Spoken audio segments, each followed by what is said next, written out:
Hello बच्चों, कैसे हैं आप सब लोग। My self Amit Mahajan and I welcome you all on this amazing platform of physics वाला। तो और भाई यकीनियंस कैसा चल रहा है, सब कुछ है बढ़िया। तो चलिए फिर आज की क्लास की शुरुआत करते हैं। ठीक है, क्या क्या पढ़ना है आज हमें। हमें पढ़ना है percentage of mass, density of gas, vapour density of gas और वॉल्यूम कॉन्ट्रैक्शन। सारे टॉपिक बहुत छोटे छोटे हैं। ठीक है, तो यानी कि बहुत कम टाइम लगेगा इनको करने को। दिखने को 4 टॉपिक लग रहे हैं, इसमें एक अभी लिखा नहीं हुआ टोटल 5 हो जाएंगे रिलेटिव डेंसिटी। बट सारे टॉपिक छोटे छोटे हैं क्योंकि यार जब क्वेश्चन आता है ना यार पेपर में, तो वो ये देख के नहीं आता कि ये बहुत बड़ा टॉपिक है या बहुत छोटा टॉपिक है। हमें सब कुछ करना है, चाहे वो बहुत बड़ा टॉपिक हो या बहुत छोटा टॉपिक। ठीक है, तो स्टार्ट करते हैं हमारे पहले टॉपिक से, जिसका नाम है that is percentage by mass. बचपन से ही परसेंटेज निकालते आ रहे हैं। ठीक है, तो परसेंटेज किसी भी चीज की कैसे निकाली जाती है। ठीक है, लाइक मान लीजिए आपके मार्क्स आए। ठीक है, वो परसेंटेज मार्क्स की हो जाएगी, ये मास की है बस। ठीक है, मान लीजिए आपके मार्क्स आए 8 आउट ऑफ 10, तो परसेंटेज कैसे निकालते हैं। आपके marks divided by total marks into 100। ठीक है, दैट इज 80% आ जाएगा। ठीक है, तो सिमिलरली यहां पर परसेंटेज हमें मास की निकालनी है किसी भी चीज की। एक आध चीज लिख देता हूं, फिर दोबारा और अच्छे तरीके से भी बात करते हैं इसके बारे में। ठीक है, percentage of any substance in compound किसके बराबर होगा। ठीक है, जिस भी सब्सटेंस की परसेंटेज निकाल रहे हो उसका मास ऊपर आएगा, mass of that substance divided by total mass of the compound, है ना। टोटल में से ऑब्वियसली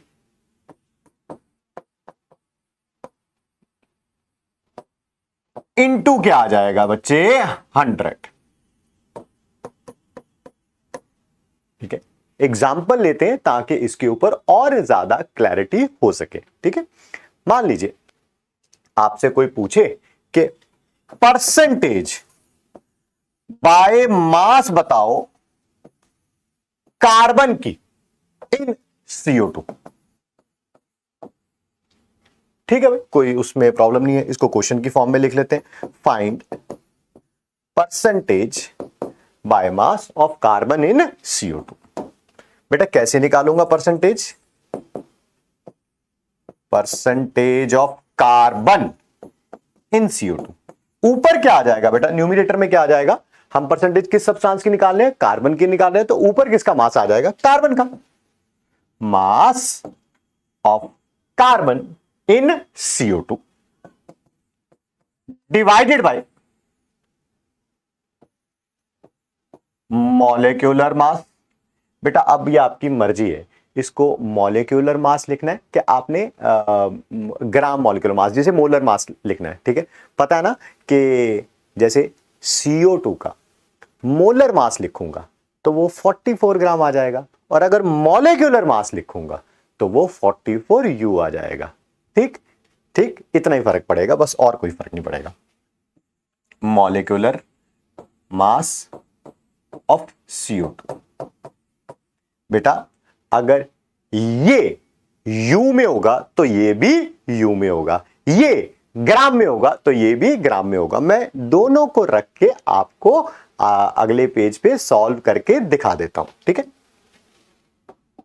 सर, पहली बात तो CO2 का टोटल मास तो दे ही नहीं रखा, तो मॉलिक्यूलर मास रख लेंगे, या मोलर मास फिर वही बताया आप 44U रखेंगे तो वो मॉलिक्यूलर मास होगा, 44 ग्राम रखेंगे तो वो मोलर मास होगा। मैं मॉलिक्यूलर रख लेता हूं। पता ना कैसे निकालते हैं बेटा, सिंबॉलिक रिप्रेजेंटेशंस आपको गिवन होंगी। Molecular mass of CO2, carbon कितने हैं बेटा 1 इंटू 12, ऑक्सीजन कितने हैं 2 इंटू 16, कितना आ जाएगा 44U। ठीक, इसके अंदर इस CO2 के अंदर रिलेटिव मास कितना है कार्बन का। सर वो तो सबको ही पता है, ठीक है, यही होता है ना, ये 12 यू लिख दूंगा बस, फिर इतना ही फर्क पड़ेगा और कोई तो फर्क नहीं पड़ेगा। मान लो मुझे यहां पर रिलेटिव की जगह मास लिखना होता तो मैं 12 ग्राम लिख देता, तो फिर ऊपर भी मोलर मास आ जाता, 44 ग्राम आ जाता, उससे कोई फर्क नहीं पड़ने वाला है। देखो जरा, percentage by mass of carbon in CO2 किसके बराबर आ जाएगा? ऊपर क्या लिखना है बेटा? Mass of carbon in CO2 that is 12 divided by molecular mass of CO2 44 into 100। चाहे इसको 12 ग्राम बाय 44 ग्राम रखता, 12U बाय 44U रखूंगा, आंसर क्या रहेगा? सेम रहेगा। ठीक है, तो जल्दी से कैलकुलेट कर लेते हैं। Divided by 44 that is 27.27%। मैं कैलकुलेटर का क्यों यूज कर रहा हूं? क्योंकि मेरे पास टाइम की थोड़ी कमी होती है। कई बच्चों ने बोला कि सर आप पूरी कैलकुलेशन कर दिया करो, बच्चे वो भी कर दिया है, ठीक है। कई कह रहे हैं सर शॉर्ट ट्रिक्स बताइए। जैसे मान लेते हैं मेरे पास कैलकुलेटर नहीं है, मैं एग्जाम में बैठा हुआ हूं और मैं कैलकुलेशन करने से पहले थोड़ा सा आपको एक आइडिया दे देता हूं। जैसे ये क्वेश्चन आया, इसके ना 4 ऑप्शन बच्चे यहां लिखे हुए हैं। एक लिखा हुआ है 27.27%, एक लिखा हुआ है 17.17%, एक लिखा हुआ है 37.37% और एक लिखा हुआ है 47.47%। ठीक है, पेपर में हमारे पास इतना टाइम होता तो है वैसे कि इतनी आसान सी कैलकुलेशन कर सके, बट फिर भी आप कैलकुलेशन को इजी करने का मेथड पता होना चाहिए और मैं इसके साथ बिल्कुल 100% एग्री करता हूं और वही मैं आपको बताने जा रहा हूं। देखिए कैसे, इतना तो पता चल गया कि ये 1200 बाय 44 है। यहां तक तो कोई कैलकुलेशन है ही नहीं बच्चे। ठीक, चलो जी, अब इसको कैलकुलेट करना। ठीक है, एक तो वही डिवाइड करके देख लो, थोड़ा सा टाइम कंज्यूमिंग है, इतना टाइम होता है एग्जाम में, बट फिर भी थोड़ा जल्दी करने के लिए सुनिए आराम से। देखो, अगर ये 44 की जगह, अगर ये 44 की जगह मान लो 40 होता, क्या आंसर आ जाता 30, है ना, 30% आंसर आ जाता। ठीक है, बट ये 44 है, यानी कि 40 से क्या है थोड़ा ज्यादा, 40 से क्या है थोड़ा ज्यादा, तो क्या होगा? आंसर जो है, जब भी डिनोमिनेटर बढ़ जाता है, जब भी डिनोमिनेटर बढ़ जाता है तो जो वैल्यू आती है, जो आंसर आता है, उसकी वैल्यू कम हो जाती है ना। जैसे मैं 10 को 5 से डिवाइड करूं तो आंसर आएगा 2, बट अगर मैं 10 को 6 से डिवाइड करूं, ठीक है, 10 को 6 से डिवाइड करूं, ठीक है, तो क्या आपको पता है आंसर जो है वो 2 से थोड़ा कम हो जाएगा। 10 को 7 से डिवाइड करूं और कम हो जाएगा, ये बात आपको पता है। सिमिलरली अगर ये 40 होता तो मेरा आंसर आता 30%, उसमें तो कैलकुलेशन रिक्वायर्ड ही नहीं है। 44 है तो इसका मतलब आंसर जो है ना वो 30% से थोड़ा कम होगा। 30% से थोड़ा कम, 4 ऑप्शन मेरे को दे रखी है, कौन सी है 30% थोड़ा कम? That is 27.27%। लो भाई, आंसर आ गया यहां से भी। ठीक है, तो आप इस तरह की चीजों के बारे में जरूर एग्जाम में सोचें। ठीक, चारों ऑप्शंस जनरली जो गिवन होती है वो बड़ी दूर दूर वाली ऑप्शंस गिवन होती हैं। ठीक है, तो अप्रोक्सीमेट आंसर से हमारा काम चल जाएगा। ठीक है, अभी भी परसेंटेज बाय मास का एक आध और एग्जांपल लेते हैं ताकि थोड़ा सा और कॉन्फिडेंस बिल्डअप हो पाए। जैसे आपकी बार क्या है, क्वेश्चन छोड़ो, पहले इसको लिख ही लेते हैं, क्वेश्चन बाद में से। ठीक है, क्या आपकी बार कंपाउंड दिया हुआ है बेटा, कोई अपनी मनमर्जी से रख रहे हैं, CXHY। सर ये CXHY है क्या? कोई हाइड्रोकार्बन होगा, पता नहीं एल्केन होगा, एल्कीन होगा, एल्काइन होगा, बट कोई हाइड्रोकार्बन होगा जिसमें X का क्या मतलब है? Number of atoms in one molecule. Y का मतलब क्या है? नंबर। X का क्या मतलब है? Number of carbon atoms in one molecule of CXHY। ठीक है बेटा, और Y क्या है? Number of hydrogen atoms in one molecule of C6H5। ठीक है, और थोड़ा आराम से सुनिए, इसको रिलेट करके देख लेते हैं किसी एग्जांपल से, अगर XY में प्रॉब्लम आ रही हो तो। ये देखिए प्लीज, C2H6, क्या X की वैल्यू कितनी है? 2, और वाई की वैल्यू कितनी है 6। इसका मतलब है एक मॉलिक्यूल ऑफ C2H6 में 2 एटम कार्बन के होंगे, 6 एटम्स हाइड्रोजन के होंगे। ठीक है, मैं लिख भी देता हूं ताकि कोई प्रॉब्लम ना हो।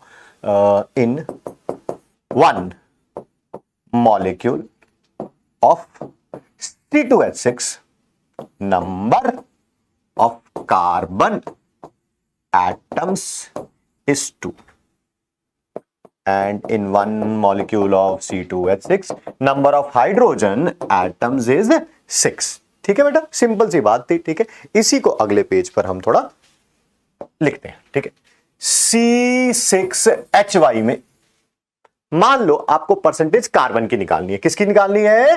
Percentage by mass of carbon in CXHY। ठीक, तो कैसे करेंगे? यहां पर क्या आ जाएगा? Mass of carbon in C6H5 divided by फिर वही molecular mass of C6H5 into 100। ठीक है, इंटू 100। अब बेटा थोड़ा और इसको इसी लाइन को और अच्छे तरीके से लिखते हैं। क्या आपको पता है C6H5 में कार्बन के एटम्स कितने हैं? X। एक का मास कितना होता था? कार्बन के एक का मास कितना होता था? 12। तो X का मास कितना होगा? That is X into 12। मैं रिपीट कर देता हूं, आई एम नॉट इन ए हरी, आराम से दोबारा सुन लेते हैं। ठीक है, क्या हमें कार्बन का मास रखना है C6H5 में? क्या एक कार्बन का मास 12 होता है? पिछले क्वेश्चन में भी किया है हम लोगों ने। यहां पर कितने कार्बन है? X है, तो उनका मास कितना होगा? X into 12।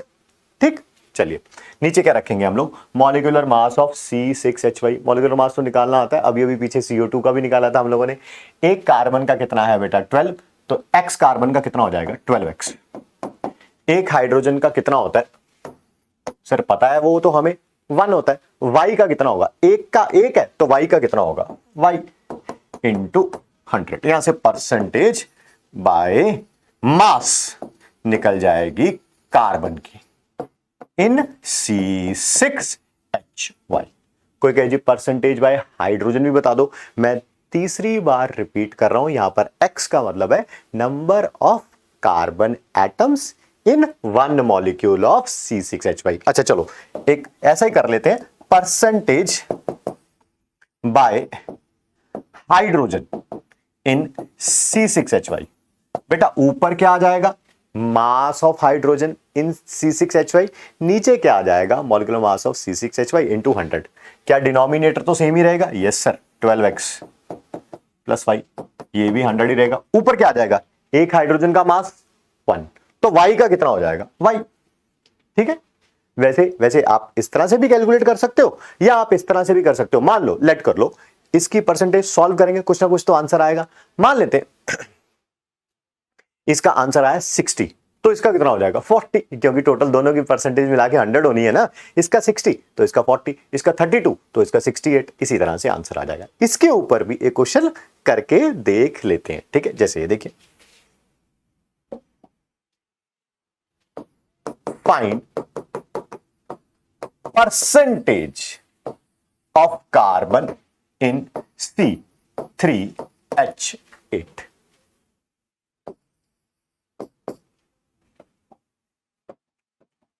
Please symbolic representation carbon वगैरह का पता है, पिछले क्वेश्चंस में भी लिखा था बेटा, एक बार फिर लिख लेते हैं। तो क्या percentage by carbon in C3H8, ऊपर क्या हो जाएगा बेटा? Mass of carbon in C3H8। नीचे क्या आ जाएगा? Molecular mass of C3H8 into क्या आ जाएगा? 100। पहले डिनोमिनेटर लिख लेते हैं। एक कार्बन का बेटा 12, तो 3 कार्बन का कितना हो जाएगा? नीचे 36। एक हाइड्रोजन का 1, तो 8 का कितना हो जाएगा? 8 इंटू 100। ऊपर क्या रखना है? Mass of carbon in C3H8। क्या सबसे पहले number of atoms? Yes sir. x की वैल्यू कितनी है? 3 इंटू एटॉमिक मास जो भी है कार्बन का, दैट इज 12। क्या बेटा इसको हम सॉल्व कर सकते हैं? 36 बाय 44 इंटू 100। फिर वही सर, इसको आसान तरीके से बताइए, 4 के टेबल पे ये जा रहा है, कितना है ये 9, ये कितना है 11, ठीक है। तो 90 बाय 11 8 पॉइंट है ना, 8 पॉइंट समथिंग आएगा। फिर उसको हमने 10 से मल्टीप्लाई किया हुआ है, यानी कि 80 से 90 के बीच का कोई ना कोई आंसर होगा, ठीक है। और जो भी ऑप्शंस दे रखी होंगी 80 से 90 के बीच में, वही वाला आंसर हो जाएगा। बट मेरे को थोड़ा जल्दी करना है, और ऑप्शंस भी नहीं दे रखी थी मुझे तो क्वेश्चन में। तो 81.81, ठीक, ये आ गई हमारी परसेंटेज, ठीक है। बेटा क्वेश्चन इस तरह से भी हो सकता था, यहां पर तो हमने परसेंटेज निकाली, ठीक है। क्वेश्चन इस तरह से भी हो सकता था कि आपसे ये मॉलिक्यूलर मास पूछ लिया जाता, ये पूछ लिया जाता, और परसेंटेज दे रखी होती, और परसेंटेज दे रखी होती। अरे वो कौन सी बड़ी बात है सर, ये देखो जरा, ये देखो, मान लो क्वेश्चन के अंदर आपको ये गिवन हो, ठीक, और ये भी गिवन हो, और ये पूछ लिया जाए, तब भी कौन सी बड़ी बात है sir. I mean there are no issues regarding it, ठीक है। इसी चीज का ये जो मैं एक बार लाइन रिपीट कर दूं, हाँ रिपीट कर देते हैं, कोई बात नहीं।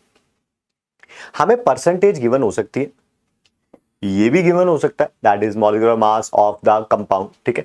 और आपसे ये पूछ लिया जाए नंबर ऑफ एटम्स, ठीक है। इसी चीज का मैं यूज कर रहा हूं, और आपको कल का एक टॉपिक दोबारा बता रहा हूं, ठीक है। दोबारा क्या बता रहा हूं, मतलब कि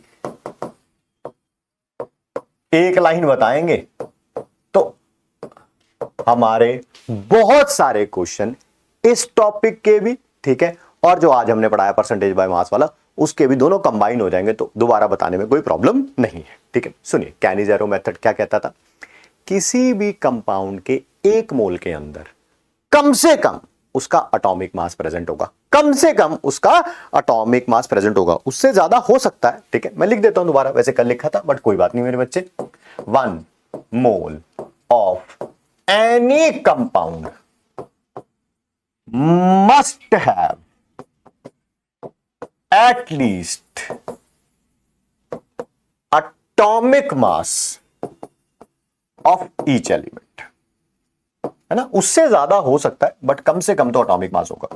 कल भी एग्जांपल दिया था, आज भी एग्जांपल दे देते हैं, कोई टेंशन वाली बात नहीं है। जैसे मान लीजिए बेटा, मैं अगर अमोनिया की बात करूं, नाइट्रोजन का सिंबॉलिक रिप्रेजेंटेशन 14 है, सॉरी बेटा बोला 14 है, लिख दिया गलती से 17, हाँ जी, ठीक है। तो देखिए जरा, क्या इसके 1 मोल के अंदर 14 ग्राम ऑफ नाइट्रोजन है, ठीक, और क्या नाइट्रोजन का ग्राम एटॉमिक मास भी कितना है 14, तो कम से कम इसका एटॉमिक मास तो प्रेजेंट है, हाँ सर इसका एटॉमिक मास प्रेजेंट है, ठीक है। अच्छा और बताइए, क्या यहां पर NH3 के अंदर हाइड्रोजन कितना है, दैट इज 3 ग्राम, और उसका एटॉमिक मास कितना है हाइड्रोजन का 1 ग्राम, तो क्या कम से कम उसका एटॉमिक मास प्रेजेंट है, yes sir atomic mass present है, ठीक है।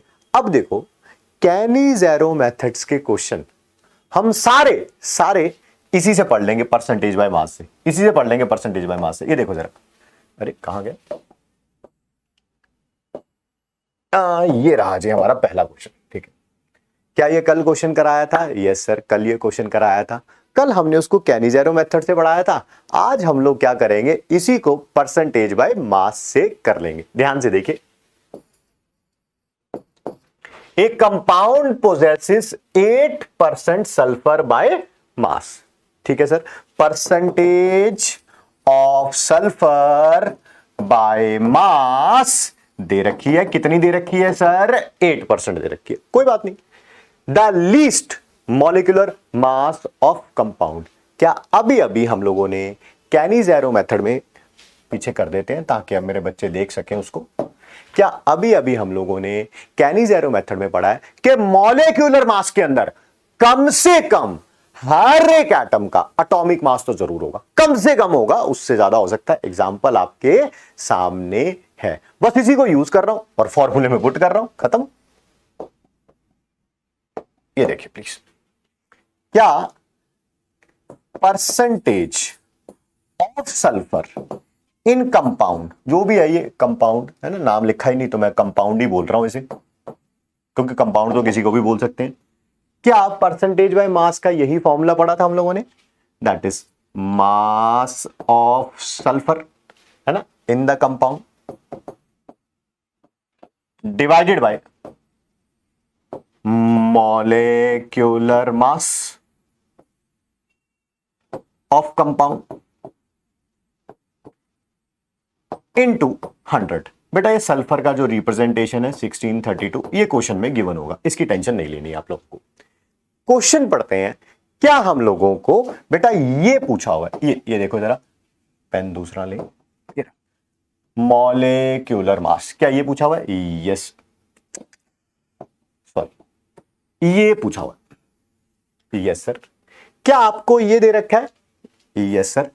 क्या कंपाउंड के अंदर सल्फर मिनिमम 32 तो होगा ही होगा, हाँ या ना? ठीक है, होगा ना, मिनिमम 32 तो होगा कि नहीं होगा? यस सर, होगा ही होगा। ठीक है, यही कैनिज़ेरो मेथड था, इसी को अप्लाई कर रहे हैं। रखो बेटा वैल्यूज, नेक्स्ट पेज पे करता हूं क्योंकि मेरे पास स्पेस नहीं है। यहां पर क्या रखूंगा? परसेंटेज कितनी दे रखी है? 8।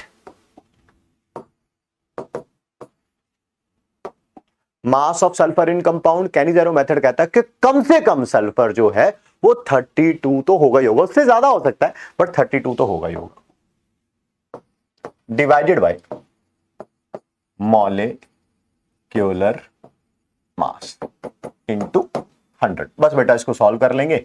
अगर ये इधर जाएगा 4, और मॉलिक्यूलर मास कितना आ गया कंपाउंड का? मॉलिक्यूलर मास कितना आ गया कंपाउंड का? मिनिमम कितना आ गया? That is 400। That is 400। लो भाई, कैनिज़ेरो मेथड का क्वेश्चन आपने बोला था, एक आध और करवा दीजिएगा या अलग तरीके से करा दीजिएगा। लो जी, उस तरीके से हो गया। ठीक है, तो और देख लेते हैं। कैनिज़ेरो मेथड कह लो, परसेंटेज बाय मास कह लो, मुझे क्या लेना देना उससे, मुझे तो क्वेश्चन करने से मतलब है यार। ठीक है, एक और क्वेश्चन करते हैं इसी पे।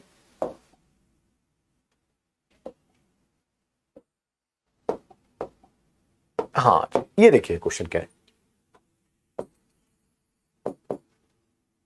क्वेश्चन को पढ़ लेते हैं। परसेंटेज ऑफ सेलेनियम, सेलेनियम की परसेंटेज, उसका एटॉमिक मास दे रखा है सेलेनियम का, कोई बात नहीं। परसेंटेज सेलेनियम की पर ऑक्सीडेज एनहाइड्रेस एंजाइम, कोई कंपाउंड है पर ऑक्सीडेज एनहाइड्रेस एंजाइम, उसमें परसेंटेज सेलेनियम की दे रखी है। कितनी दे रखी है? 0.5%। ठीक है, बाय वेट और मास। केमिस्ट्री में मास और वेट का मतलब सेम होता है, पता है आपको, उसमें कोई बताने वाली बात नहीं है। ठीक है, then minimum molecular mass of peroxidase anhydrase enzyme is, minimum molecular mass बताना है, मॉलिक्यूलर मास बताना है उस कंपाउंड का। पूरा बड़ा सा लग रहा है पर ऑक्सीडेज एनहाइड्रेस एंजाइम, तो मैं उसे कंपाउंड बोल दूंगा, कोई उसमें टेंशन लेने वाली बात नहीं है। एम्स 2005 में आया हुआ क्वेश्चन है। ठीक है, परसेंटेज बाय मास और कैनिज़ेरो मेथड की हेल्प लेते हैं। क्या percentage of selenium in compound, लिख रहा हूं पूरा, बड़ा सा बोलना थोड़ा अजीब सा लग रहा है और लिखने में भी टाइम लगेगा, इज इक्वल टू क्या होगा बेटा? इज इक्वल टू क्या होगा? ऊपर क्या आएगा? Mass of selenium in compound, नीचे क्या आएगा? मॉलिक्यूलर मास ऑफ कंपाउंड, और यहां पर क्या आएगा बेटा? 100।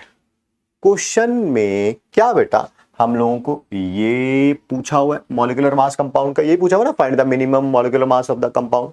ठीक, क्या क्वेश्चन में हमें ये दे रखी है परसेंटेज सेलेनियम की, ये दे रखी है द परसेंटेज ऑफ सेलेनियम, ये रही कितनी? 0.5%। ठीक, क्या मास ऑफ सेलेनियम कंपाउंड में मिनिमम उसका एटॉमिक मास जरूर होगा? मैं रिपीट कर देता हूं, mass of selenium in compound, कैनिज़ेरो method यही कहता है ना, मिनिमम मास किसी भी एलिमेंट का कंपाउंड में, ठीक है, कितना होगा? मिनिमम कितना होगा? दैट इज उसका एटॉमिक मास। ये भी पता है, ये भी पता है, ये पूछा हुआ है। ठीक है, 100 तो लिखा ही हुआ है, बस क्वेश्चन सॉल्व हो जाएगा। वैल्यू रखेंगे, लिखे थे ना, परसेंटेज ऑफ सेलेनियम 0.5, स्पेस है आगे, हाँ, 0.5 इज इक्वल टू, बेटा यहां पर रखना था एटॉमिक मास सेलेनियम का, यहां पर रखना था what do you call it, molecular mass of the enzyme. मैं दिखा देता हूं, mass of selenium that is atomic mass divided by molecular mass of the compound.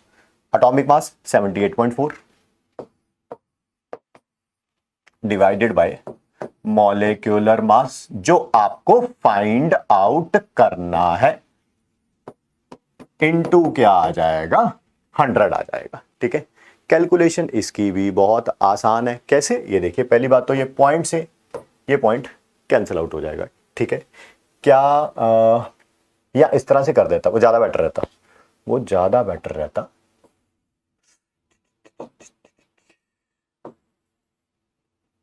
हाँ प्लीज, क्या इस 0.5 को, 0.5 लिखा हुआ था ना, क्या इस 0.5 को बेटा ऐसे लिख सकता हूं मैं, 5/10? यस सर, लिख सकते हैं। क्या ये 2 के टेबल पे चला जाएगा? Yes sir. क्रॉस मल्टीप्लाई कर दो, मॉलिक्यूलर मास इधर आ जाएगा, जो हमें फाइंड आउट करना है एंजाइम का,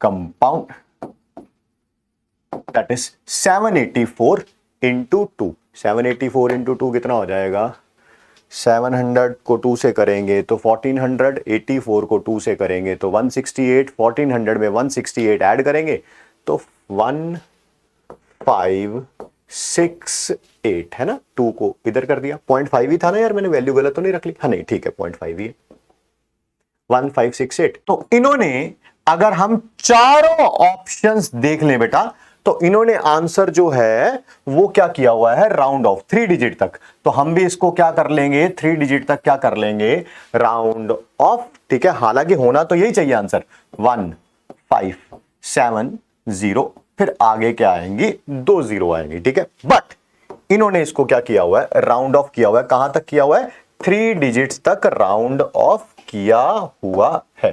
द आंसर इज ऑब्वियसली इनमें से यही आंसर हो सकता है। ठीक है, 3 डिजिट तक राउंड ऑफ किया हुआ 1.57 को। होना नहीं चाहिए था ऐसे, बट ठीक है, जो किया हुआ है किया हुआ है। ठीक है, एक और क्वेश्चन करते हैं बेटा, उसी के ऊपर है, चाहे आप उसे परसेंटेज बाय मास से रख लो, कैनिज़ेरो मेथड से कर लो, करने का तरीका क्या रहेगा, सेम रहेगा। ठीक है, ध्यान से देखिए, क्वेश्चन सुनिए और समझिए। Haemoglobin contains 0.33% of iron bye mass. ठीक है, हीमोग्लोबिन के अंदर, ये हीमोग्लोबिन कोई कंपाउंड है बेटा, पता ही आपको, बायो वाले हो ज्यादा पता है। इसके अंदर आयरन की परसेंटेज कितनी दे रखी है, 0.33% बाय मास। ठीक है, the molecular mass of haemoglobin, अच्छा मॉलिक्यूलर मास भी दे रखा है हीमोग्लोबिन का। ठीक है जी, मॉलिक्यूलर मास ऑफ, कंपाउंड बोल देता हूं हीमोग्लोबिन को, चलेगा, उससे कोई प्रॉब्लम नहीं है। कितना दे रखा है, 67200। ठीक है, आपको नंबर ऑफ आयरन एटम्स बताने हैं। ठीक है, एक मॉलिक्यूल के अंदर, पीछे चलते हैं, मैं दिखाता हूं आपको कि हमने यहां पर इसके बारे में कहां पर बात करी है, कहां पढ़ा है बेटा हम लोगों ने, ये रहा।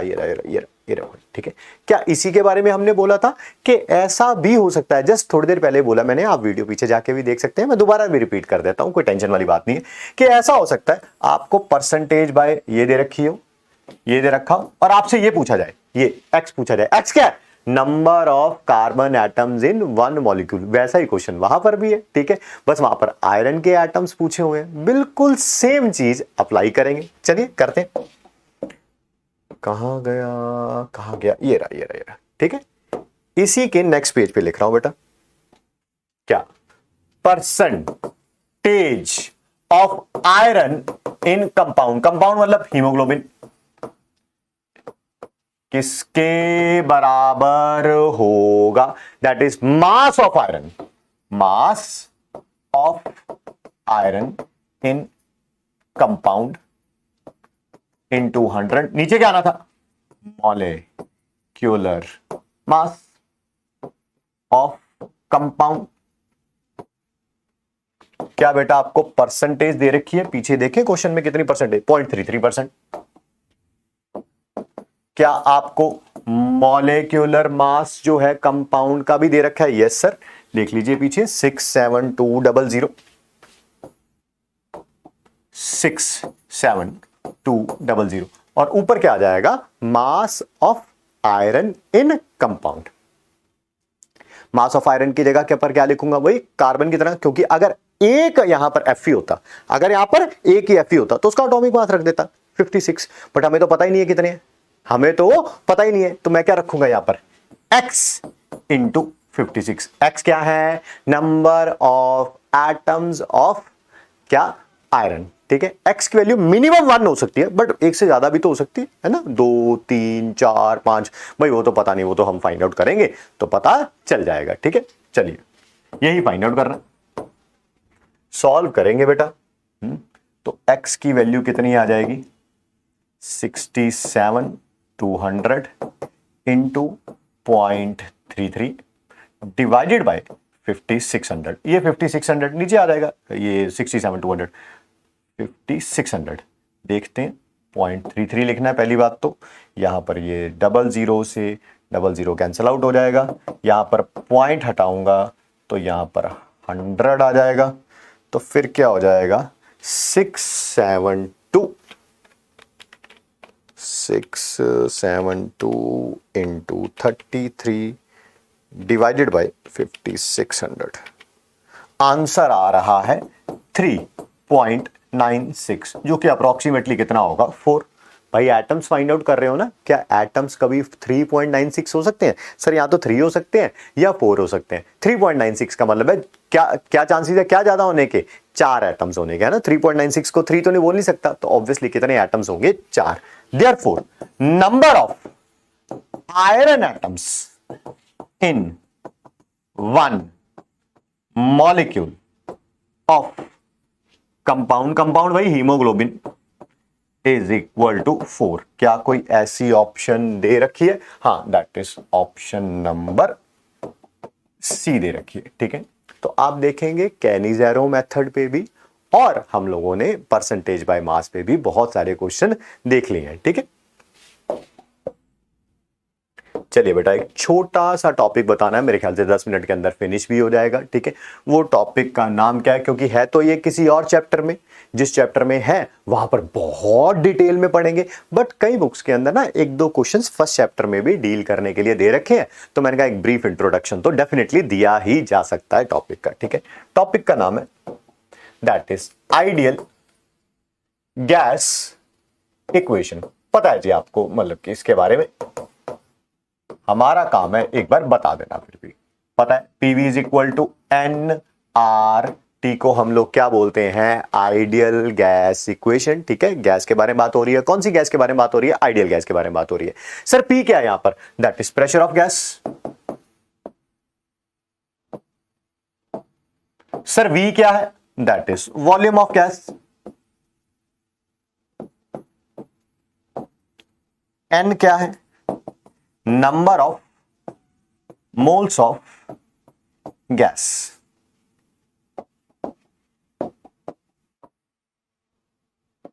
सर R क्या है, that is universal gas constant.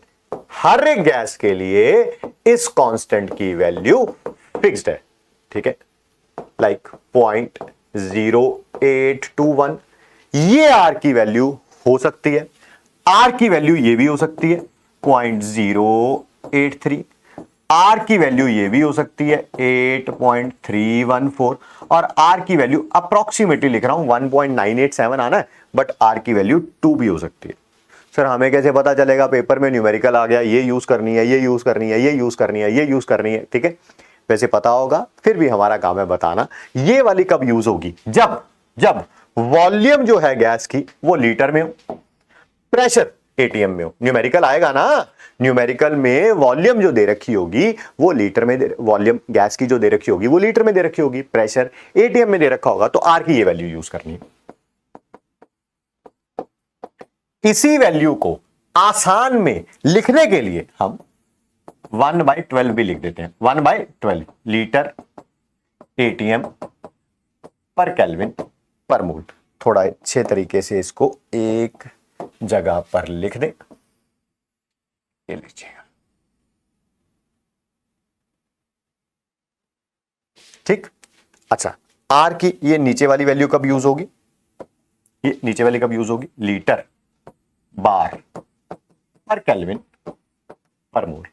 ठीक, जब बेटा वॉल्यूम तो लीटर में होगी, प्रेशर किस में होगा, बार में। टेम्परेचर तो हमेशा केल्विन में लेना है, जब भी ये क्वेश्चन आ जाए पीवीसी को एनआरटी का, टेम्परेचर हमेशा केल्विन में लेना। और मोल तो मोल ही होता है सर, उसमें क्या बताना। ठीक है, अच्छा, और 8.314 कब लेनी है, जब सबके एसआई यूनिट्स हो। मेरे सभी बच्चों को एसआई यूनिट्स का मतलब पता होगा, फिर भी हमारा फर्ज है एक बार बता दें। प्रेशर का एसआई यूनिट क्या होता है, पास्कल, या जिसको न्यूटन पर मीटर स्क्वायर भी बोलते हो। वॉल्यूम का एसआई यूनिट क्या होता है, मीटर क्यूब। ठीक है, यानी कि प्रेशर किस में दे रखा हो, पास्कल या न्यूटन पर मीटर स्क्वायर में। वॉल्यूम किस में दे रखा हो, मीटर क्यूब में दे रखा हो। नंबर ऑफ मोल्स का तो मोल्स ही होता है, टेम्परेचर का तो केल्विन ही होता है। और ये वैल्यू कब रखनी है, सीजीएस में, है ना। प्रेशर किस में दे रखा हो, डायंस पर सेंटीमीटर स्क्वायर में। ठीक है, वॉल्यूम किस में दे रखा हो, सेंटीमीटर क्यूब में। टेम्परेचर तो हमेशा ही केल्विन है, मोल तो मोल ही है। तो आर की वैल्यू कोई भी रखी जा सकती है। एक आध छोटी छोटी एक आध चीज बता देता हूं, फिर मैं न्यूमेरिकल की तरफ मूव करता हूं। प्रेशर जब 1 एटीएम होता है, क्या आपको पता है 1 एटीएम के अंदर कितने mm ऑफ Hg होता है? Yes sir, 760 mm of Hg। ठीक, जब भी एटीएम को mm ऑफ Hg में कन्वर्ट करना हो तो 760 से मल्टीप्लाई कर देना। बाय चांस mm दे रखा हो, उसको एटीएम में कन्वर्ट करना हो तो 760 से डिवाइड कर देना। लाइक 5 एटीएम है, उसको mm ऑफ Hg में कन्वर्ट करना है तो 5 इंटू 760। बट मान लो 1000 mm ऑफ Hg दे रखा है, उसको एटीएम में कन्वर्ट करना है तो 1000 डिवाइडेड बाय 760। ठीक, चलिए आगे बढ़ते हैं। ठीक है, क्वेश्चन क्या है वो देखिए जरा। Calculate the answer, calculate the number of moles of oxygen atoms पूछे हैं। अच्छा, number of moles of oxygen atoms पूछे हैं। पहला ऐसा करते हैं, पहले नंबर ऑफ मोल्स निकाल लेते हैं ओजोन के।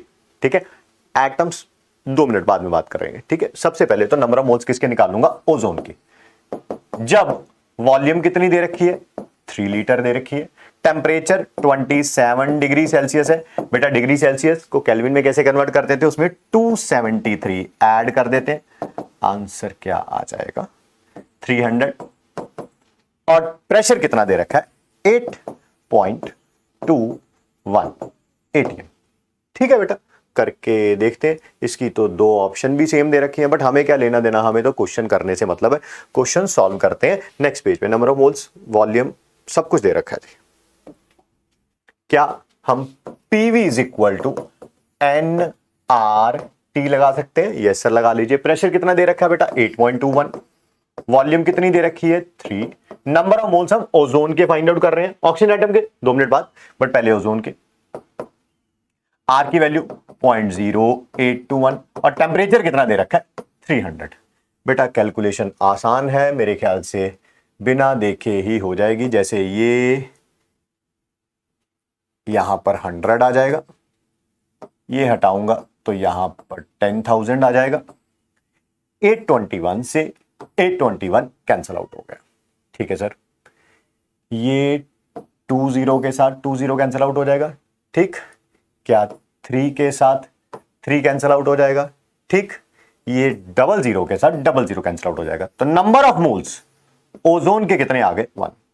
अरे बट सर हमें ओजोन के नहीं पूछे, हमें किसके पूछे हैं, number of moles of oxygen atoms. तो वो कौन सी बड़ी बात है सर, वो कौन सी बड़ी बात है, ये देखो 1 mole of ozone has moles of oxygen atoms. कितने हैं, नजर आ रहे हैं सर, वो तो फॉर्मूले में लिखे हुए हैं। लो, दैट इज 3। 1 मोल आया ना, उसके अंदर 3 मोल्स ही तो है, ये 3 मोल, उसमें कौन सी बड़ी बात है। तो आंसर कितना आ गया, 3। और क्या कोई ऐसी ऑप्शन दे रखी है, दैट इज ए। ठीक है, चलिए आगे बढ़ते हैं। आगे बढ़ने से पहले ठीक है 2 मिनट आपसे बात करना चाहते हैं। ठीक है, जिससे थोड़ा सा और पता चल सके कि आपको तैयारी कैसे करनी है। ठीक है, देखिए कोई भी इंस्टीट्यूट हो, चाहे वो हमारा हो या किसी और का हो, ठीक है, बहुत आसान होता है अपनी तारीफ करना और दूसरे की बुराई करना। It's very easy, anybody can do it, you can do it, I can do it, ठीक है, and anybody else can do it for us also. बड़ा मुश्किल है किसी भी इंस्टीट्यूट से रिजल्ट लेना, इस बात को समझ लीजिएगा। मैं किसी इंस्टीट्यूट में सेंटर हेड था, तो पूरा का पूरा सेंटर मेरे अंडर ही आता था, चाहे वो मेडिकल विंग हो या नॉन मेडिकल विंग हो, ठीक है। और उनके उस समय पूरे ऑल ओवर इंडिया 100 से भी ज़्यादा सेंटर्स थे, ठीक है। आप समझ गए होंगे मैं किन के बारे में बात कर रहा हूँ, मैं बट नाम नहीं लूँगा अपनी खुद से, ठीक है, वो अच्छा नहीं लगता। तो हमारी मीटिंग्स होती थी ऑब्वियसली साल में 2-3-4 बार, सबको बुलाया जाता था हेडक्वार्टर, सब लोग अपना रिजल्ट लेके आते थे, है ना, रिजल्ट के हमारे पास इतने बच्चे थे, इनका सिलेक्शन हुआ, यहाँ हुआ, एंड सो ऑन, जो भी है, ठीक है। सारे 100 के 100 सेंटर जाते थे, तो सब जगह आप सब उनके सेंटर हेड आए होते, सब आपस में मिलते थे, बात करते थे, ठीक है, बात करते। तो there was not even a single institute, 100 centres होने के बावजूद भी, ठीक है, अच्छे से अच्छा बच्चा होने के बावजूद भी, ठीक है, there was not even a single centre, ठीक है, जिसका रिजल्ट 10% हो। 10% तो ज्यादा बोल रहा हूं मैं, 10% तो सोचो मतलब कि हो ही नहीं सकता था, वो वाली कैटेगरी थी, ठीक है। मतलब ये तो 10% तो बहुत बड़ा नंबर बोल रहा हूं मैं, मतलब कि 10% तो बोलना ही नहीं चाहिए था। एग्जाम्पल का रेफरेंस ही मैंने गलत दे दिया, ठीक है। कोई ऐसा भी इंस्टीट्यूट नहीं था, एक भी सेंटर ऐसा नहीं था जिसका 7% रिजल्ट हो या 6% रिजल्ट हो, ठीक है। अगर कोई एक आध हो जाता था ऐसा सेंटर 6%, लोग उसको ऐसे घूर घूर के इस नजरों से देखते थे, भाई क्या पढ़ाते हो यार तुम, कि 6% रिजल्ट दे दिया तुमने, ठीक है। और इसका रीजन है, देखो जरा, 15 लाख बच्चे हैं, अप्रोक्सीमेट सीट्स के बारे में बात करें, ठीक है, थोड़ा बहुत इधर उधर हो सकता है, ठीक है। तो आप 45,000 सीट्स मान लो, अप्रोक्सीमेट बता रहा हूं, मतलब कि आप ये मत कहिएगा नहीं सर सीट्स तो इतनी ज्यादा है, कम है, मैं एक नंबर को रेफरेंस लेने के लिए बता रहा हूं, ठीक है। तो आप देखें सिलेक्शन कितना है, दैट इज 3%, ठीक। तो अगर उस समय कोई 6% रिजल्ट दे दे या 7% रिजल्ट दे दे, तो भाई ये स्टुपेंडस परफॉर्मेंस है, नेशनल एवरेज से डबल। अरे भैया डबल, 5% नहीं बढ़ा है नेशनल एवरेज से, 10% नहीं बढ़ा है, डबल हो गया है, ठीक है। एंड दैट इज कमेंडेबल, ठीक है, और बहुत बड़ी तारीफ होनी चाहिए इसमें, ठीक है, बच्चों की, ठीक है, टीचर्स की नहीं, बच्चों की, ठीक है। मैं फिर आपको रिपीट कर रहा हूं, मेहनत बहुत करनी पड़ेगी यार, ठीक है। अगर आप सोच रहे हैं, ठीक है, बहुत सारे बच्चे ऐसा सोच लेते हैं, ये आपकी बात नहीं कर रहा हूं मैं, एक जनरल बात कर रहा हूं, परसेप्शन है। जैसे मैं भी अगर आपकी जगह पे होता तो मैं सोच लेता कि यार ये वाला इंस्टीट्यूट अच्छा है, अगर मैं यहां पर एडमिशन ले लूंगा तो मेरा सिलेक्शन हो जाएगा। ऐसा नहीं है, वो हमारे लिए भी एप्लीकेबल नहीं है, वो किसी और इंस्टीट्यूट के लिए भी एप्लीकेबल नहीं है, ठीक है। आपके रिजल्ट में सबसे बड़ा हाथ पता किसका है? आपका, ठीक है। हम सिर्फ और सिर्फ एक कैटलिस्ट हैं, हमारा कंट्रीब्यूशन जो होगा, ठीक है, वो एक बेयर मिनिमम होगा 20, 30, 40%, बाकी जो है 80%, 70%, 60% वो आप ही हैं जी, ठीक है। आपका रिजल्ट आएगा, मैं स्टेज पे खड़े होके कहूंगा कि इस बच्चे की मेहनत है, ठीक है। उसमें हमारा रोल बहुत कम है, हमारा मतलब सारे की सारी ऑर्गेनाइजेशन का, ठीक है। मेक श्योर करिए कि दिन रात एक कर दीजिए, दिन रात एक कर दीजिए। दिन रात एक नहीं होगा तो चीजें जो है वो बड़ी मुश्किल हो जाएंगी, ठीक है। बहुत सारे लोग आपको मोटिवेट करने के लिए झूठ बोल सकते हैं, अरे ये बहुत आसान होने वाला है ना, it's very easy, very easy, कोई बात नहीं, कोई बात नहीं, ठीक है। हाँ, ये बहुत आसान होने वाला है अगर जो हम चीजें बता रहे हैं आप उसे सुने, आप उसे माने। और बहुत सारे बच्चे मान भी रहे हैं, और बेचारे जो कुछ नहीं मान रहे हैं वो भी मानेंगे, ठीक है, ऐसी कोई बात नहीं है, कोई अलग थोड़ा है वो भी। बट हाँ, कभी कभी किसी को बात थोड़ा लेट समझ आती है तो उसमें कोई प्रॉब्लम भी नहीं है, ठीक है। बस वो इतना लेट ना हो कि वो ज्यादा लेट हो जाए, उसमें हमें फिर आपको ही प्रॉब्लम होगी, हमें तो क्या प्रॉब्लम होगी मेरे बच्चे, ठीक है। सो मेक श्योर करें कि चीजों के पैटर्न को समझें, ठीक है, क्या कैसे करना है, ठीक है। सबसे बड़े डिसाइडिंग फैक्टर्स जो आपकी सिलेक्शन में होने वाले हैं, ठीक है, कईयों को बुरा भी लग सकता है कि मैं बार बार वही चीज बोल रहा हूं, ठीक है। सबसे बड़ा सिलेक्शन का फैक्टर होने वाला है आपके नोट्स। मैं फिर बता देता हूं, शायद किसी को ना पता चला हो, क्लास में जो जो लिखवाया जा रहा है, जो जो क्वेश्चन करवाया जा रहा है, वो सारे आपके नोट्स हैं बेटा, ठीक है। बस उसको लिखना आपने, मान लीजिए कोई चाहता है कि नहीं सर मैं नहीं लिखूंगा, तो आपको पीडीएफ मिलती है, आप पीडीएफ का प्रिंट आउट निकाल सकते हैं, बट मैं कहूंगा नहीं, वो ज्यादा बेटर मेथड नहीं है, लिखेंगे खुद तो बहुत सारी चीजें याद हो जाएगी, ठीक है। नोट्स को रिवाइज करते रहिए, मेरी इस बात की गारंटी है कि हमारा जब एग्जाम आएगा, ठीक है, दैट इज नेक्स्ट ईयर, आपका सारा पेपर आपके नोट्स से ही होगा। बट कंडीशन इस पे है कि आप उसको, आपने वो नोट्स बनाए हैं कि नहीं, आपने उनको रिवाइज किया है कि नहीं, ठीक है, वो आपके ऊपर डिपेंड करता है। वो तो मेरे बच्चे मैं नहीं कर पाऊंगा, ठीक है। कईयों को ये भी लग सकता है बार बार यही रिपीट करते रहते हो, ये और कुछ काम नहीं है क्या सर में, सर कुछ और काम नहीं है क्या, ठीक है। आपको लग सकता है, आपकी थोड़ा छोटी उम्र है, आपको लग सकता है, मैं उसके ऊपर डिबेट भी नहीं करना चाहता, बिकॉज आपका और मेरा टाइम बहुत ज़्यादा प्रेशियस है, ठीक है, तो मैं उसको वेस्ट नहीं करना चाहता, ठीक है। सेकंड है जो इसी से रिलेटेड है, दैट इज रिवीजन। नोट्स बना तो लिए, हम आप उसको रिवाइज ही नहीं कर रहे हैं। मान लीजिए आज से 4 महीने बाद की बात करते हैं, ठीक है। कोई कहे some basic concepts of chemistry कब रिवाइज किया था, यार वो तो तब रिवाइज किया था जब सर ने पढ़ाया था, उसके बाद तो मैंने आज तक उसे देखा ही नहीं। तो उसको पढ़ा या ना पढ़ा वो अंडा है, बिल्कुल जीरो, ठीक है। एक बच्चे ने हमसे ये भी क्वेश्चन पूछा कि सर इनको रिवाइज कैसे करें। आपको पता है आपकी कुछ दिन क्लासेस नहीं होती हैं, ठीक है, वही गोल्डन डस्ट है, वही डिटरमाइन करेगा, वही दिन डिटरमाइन करेंगे कि आपकी सिलेक्शन होने वाली है या नहीं होने वाली है। उन दिनों को कुछ बच्चे, आज छुट्टी है, रेस्ट मान के आराम से बैठ जाएंगे, ठीक है, और कुछ बच्चे उन दिनों में एक्स्ट्रा एफर्ट लगाएंगे, वही सिलेक्शन में बहुत बड़ा डिफरेंस क्रिएट करेगा, ठीक है। सो मेक श्योर करिए कि इन सब चीजों को आप करते रहें, ठीक है। एक बहुत अच्छी मूवी है, ठीक है, जो मैं बहुत बार देखता हूं, जब भी कभी टाइम मिलता है, टाइम ही नहीं मिलता है, बट हाँ साल में एक आध बार अगर टाइम मिल जाता है तो उस मूवी का नाम है pursuit of happiness, the pursuit of happiness, ठीक है। उसमें एक पर्सन का एक स्ट्रगल दिखाया गया है, ठीक है, एंड उस स्टोरी में एक बहुत शानदार सीन है, ठीक है, जो मैं आप लोगों के लिए इनैक्ट तो नहीं कह सकते, मैं आपको सुनाना चाहूंगा, ठीक है। उसमें जो पर्सन है उसका ऑब्वियसली उसकी फाइनेंशियल कंडीशन बहुत ज़्यादा खराब है, बहुत डाउनवर्ड है, वाइफ उसकी छोड़ के जा चुकी है, बेचारा एक छोटा बच्चा है जो बड़ी मुश्किल से वो संभाल रहा है, उसके पास कोई जॉब नहीं है, ठीक है, और बहुत बुरे हालात हैं, मतलब कि अगर मकान मालिक रेंट मांगने आता है तो वो बेल मारता रहता है, अंदर से गेट ही नहीं खोलता क्योंकि पैसे ही नहीं है देने के लिए।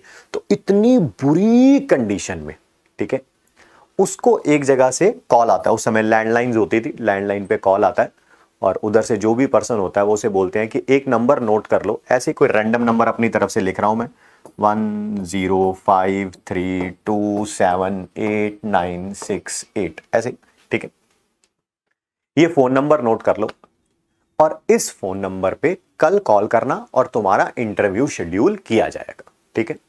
अब बताओ इतने बुरे हालात हैं, ना खाने को कुछ है, ना पीने को कुछ है, वाइफ छोड़ के जा चुकी है, जॉब नहीं है, बच्चा बेचारा डिस्टर्ब हो रहा है इन सब चीज़ों के कारण, ठीक है। उस समय ये कॉल आता है, ठीक है, और वो जो भी फ़ोन पे होते हैं वो कहते हैं लिख लो नंबर, तुम भूल जाओगे। तो कहता हाँ हाँ मेरे पास पेन एंड पेपर है, आप बोलो नंबर, ठीक है।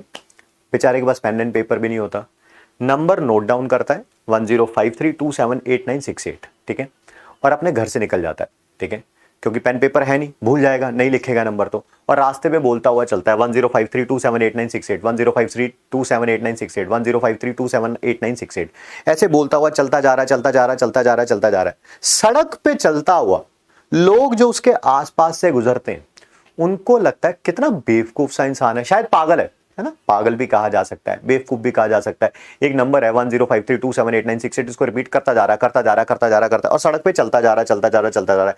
रास्ते में उसका एक दोस्त मिल जाता है, वो उससे बात करने की कोशिश करता है, बट वो उससे बात नहीं करता, यही नंबर रिपीट करता रहता है 1053278968, तो चलता चलता, ठीक है। फिर एक शॉप पे पहुंचता है, उसको इशारे से बोलता है पेन दो, पेपर दो, वो पेन पेपर देता है, फिर वो लिखता है 1053278968, उसको फोल्ड करके अपनी जेब में रख लेता है कि अब मेरे को ये नंबर, ऑब्वियसली अगर भूल भी जाऊंगा तो मेरे पास ये जेब में नंबर पड़ा हुआ है, मैं खोल के इसे देख सकता हूं, क्योंकि कल सुबह मेरा कॉल शेड्यूल करना है जॉब के लिए, और जॉब इस समय सबसे ज्यादा इंपॉर्टेंट है। तो जो लोग आसपास से गुजर रहे होते हैं ना, है ना, उन सबको लगता है कि ये बहुत बड़ा बेवकूफ है, ठीक है, जो एक ही नंबर को रिपीट करता जा रहा है, करता जा रहा है, करता जा रहा है, करता जा रहा है, करता जा रहा है। बट वो जो पर्सन है, उसकी लाइफ में उस नंबर को रिपीट करने की वैल्यू क्या है, कोई उससे पूछे, क्योंकि कल को जो रोटी खाएगा, कल को जिंदा रहेगा कि नहीं रहेगा, उसके बच्चे की अच्छी एजुकेशन मिल पाएगी कि नहीं मिल पाएगी, जो लाइफ डिस्टर्ब हुई हुई है, वाइफ छोड़ के गई हुई है, वो वापस आएगी कि नहीं आएगी, ठीक है, वो सब कुछ इसी नंबर पे डिपेंड कर रही है। उसी कारण बार बार उसको रिपीट कर रहा है, रिपीट कर रहा है, रिपीट कर रहा है, रिपीट कर रहा है, रिपीट कर रहा है, ठीक है। तो लोग उसे बेवकूफ कह सकते हैं, बट उसको पता है कि वो कितनी इंपॉर्टेंट चीज है जो उसको रिपीट कर रहा है। सिमिलरली अगर हम बार बार कह रहे हैं नोट्स बनाइए, उनको रिवाइज करिए, नोट्स बनाइए, उनको रिवाइज करिए, नोट्स बनाइए, उनको रिवाइज करिए, तो आपकी नजरों में हो सकता है कि ये बार बार बार बार बार बार एक ही चीज को क्यों रिपीट करते जा रहे हैं, क्योंकि हमें पता है इसकी इंपॉर्टेंस क्या है। हम हर साल चमत्कार होते हुए देखते हैं, ठीक है, कि जब बच्चा आता है तो उसका लेवल इंटरमीडिएट या लो भी कह सकते हो आप, होता है, ठीक है, वो इन्हीं चीजों को फॉलो करते करते करते करते करते करते करते करते करते करते एंड में सिलेक्शन ले जाता है। ये हर साल होता है, ये इस साल भी होगा, ये अगले साल भी होगा, ठीक है। सो मेक श्योर करिएगा कि आप इन सब चीजों को फॉलो जरूर करें, ठीक है। मुझे लगा कि वीकेंड आने वाला है, आप लोगों को मोटिवेशन रिक्वायर्ड होगा 2-3 दिनों के लिए, तो मुझे अपना काम करना चाहिए। बाकी आप इससे कुछ सीखना चाहते हैं या नहीं सीखना चाहते हैं, मुझे लगता है बच्चे समझदार हैं, सीखेंगे, ठीक है, वो आपके ऊपर डिपेंड करता है, ठीक है। और कभी अगर लाइफ में टाइम मिले, अभी तो नहीं, अभी आपके पास टाइम नहीं है, तो देखिएगा the pursuit of happiness, it's a very good movie, ठीक है। वापिस आ रहे हैं बेटा टॉपिक की तरफ, ठीक है। टॉपिक का नाम क्या है, that is density of gas बतानी है, ठीक है। जो अभी अभी पढ़ा है उसी पे रिलेटेड है। क्या अभी अभी डेंसिटी ऑफ गैस, मैं बता देता हूं मैं किस डेंसिटी के बारे में बात कर रहा हूं। इसको बोलते हैं एब्सोल्यूट डेंसिटी ऑफ गैस। समझ गए होंगे एब्सोल्यूट डेंसिटी का मतलब क्या, गैस की खुद की डेंसिटी, ठीक है सर। सर कैसे फाइंड आउट करते हैं, क्या अभी अभी हम लोगों ने लिखा था PV is equal to N R T, yes sir लिखा था PV is equal to N R T, ठीक है। क्या एन का मतलब नंबर ऑफ मोल्स है, यस। नंबर ऑफ मोल्स निकालने का एक फॉर्मूला होता है, that is mass by molar mass, बेटा वही रख दिया हमने। क्या मैं मोलर मास को एम से लिख सकता हूं, लिख लो सर, कोई टेंशन वाली बात नहीं, कहीं साइड में लिख लेना, एम का मतलब है मोलर मास, ठीक है सर। क्या बेटा अगर मैं वॉल्यूम को इधर ले जाऊं, मोलर मास इधर आ जाएगा, P M that is mass of gas divided by volume of gas, और ये आर टी तो यही रहेगा, ठीक है। क्या बेटा ये पोर्शन, ये जो ये मास of gas upon volume of gas, क्या इसी को डेंसिटी बोलते हैं, ठीक है। तो मास बाय वॉल्यूम की जगह क्या रख दूंगा, डेंसिटी। नेक्स्ट पेज पे तो पी एम किसके बराबर आ गया, डी आर टी। तो डेंसिटी किसके बराबर आ गया बेटा, P M by R T. बच्चों को PV is equal to NRT याद रहता है, डेंसिटी ऑफ गैस जो है वो कभी कभी भूल जाते हैं, ठीक है। तो मैं इसको याद करने के लिए आपको बता देता हूं, पीएम का मतलब है दैट इज प्राइम मिनिस्टर, जो कैपिटल लेटर्स में लिखे हुए उनका मतलब है, और ये आरटी का मतलब है दैट इज राष्ट्रपति। सो प्राइम मिनिस्टर अपॉन राष्ट्रपति that is equal to density of gas. Question करने से पहले एक छोटी सी चीज आपको बता दें, ठीक है। अगर एक कंटेनर के अंदर, ये बेटा एक कंटेनर है,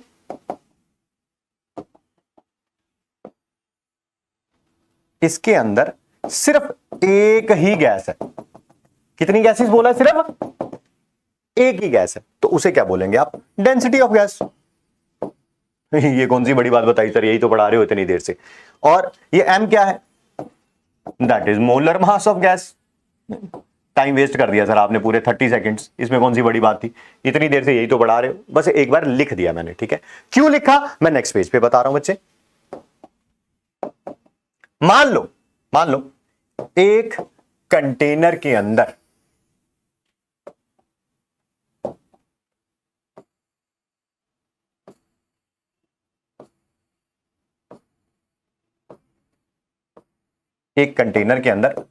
मिक्सचर ऑफ गैसेस है। मिक्सचर ऑफ गैसेस समझ गए बेटा, इसके अंदर दो गैसेस मान लेते हैं, कोई ए भी है और बी भी है, ठीक है। तो यहां पर जो मोलर मास आएगा, ठीक है, उसे बोलेंगे हम average molar mass of gas CS mixture, average molar mass of gaseous mixture, ठीक है। और फिर डेंसिटी, तो डेंसिटी होगी डेंसिटी ऑफ गैसियस मिक्सचर, उसमें कौन सी बड़ी बात है सर।